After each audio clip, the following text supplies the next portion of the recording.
மாணவர்களான உங்களை பார்க்கும்போது எனக்குள்ள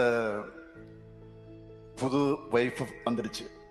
மடிக்கணினி கொடுக்கிற நிகழ்ச்சிக்கு எதுக்கு உலகம் உங்கள் கையில் என்ற தலைப்பை கொடுத்திருக்கிறோம் தெரியுமா? இது வெறும் தலைப்பு இல்ல, அதுதான் உண்மை. எதிர்காலமே உங்கள் கையில் தான் இருக்கு.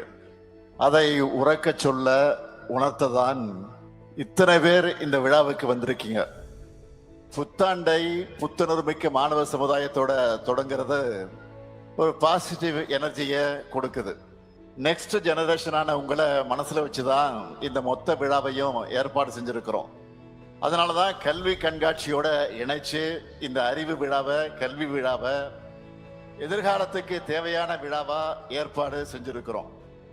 இந்த விழாவை சிறப்பாக ஒருங்கிணைச்சு சிறப்பு சேர்த்திருக்கக்கூடிய நம்முடைய அமைச்சர்கள், அரசு அலுவலர்கள் அனைவருக்கும் என்னுடைய பாராட்டுக்கள், வாழ்த்துக்கள். ஏன் இந்த மாதிரி நிகழ்ச்சி நடத்துகிறோம்? ஏன் இந்த மாதிரி திட்டங்களை செயல்படுத்துகிறோம்? மாணவர்களை வளர்த்தெடுத்தா தான் மாநிலம் வளரும், நாடு வளரும். அதனாலதான் நம்ம ஆட்சியில நான் முதல்வன், புதுமை பெண், தமிழ் புதல்வன், இப்போ இந்த லேப்டாப் திட்டம். இந்த ஸ்டேஜில் நீங்க லேப்டாப் வாங்க போற மாதிரியே ஒவ்வொரு மாவட்டத்திலையும் ஆங்காங்க நம்முடைய மாண்பு அமைச்சர்கள் உள்ளிட்ட மக்கள் பிரதிநிதிகள் வழங்க இருக்காங்க.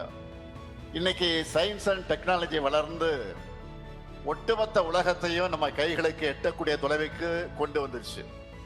அதை உங்க கைகளுக்கே கொண்டு வந்து கொடுக்கிறது தான் நம்ம திராவிட மாடல் ஆட்சி. 100 அல்ல, 1000 அல்ல, 20 லட்சம் லேப்டாப்புகளை இளைய சமுதாயத்துக்கு கொடுக்க போறோம்.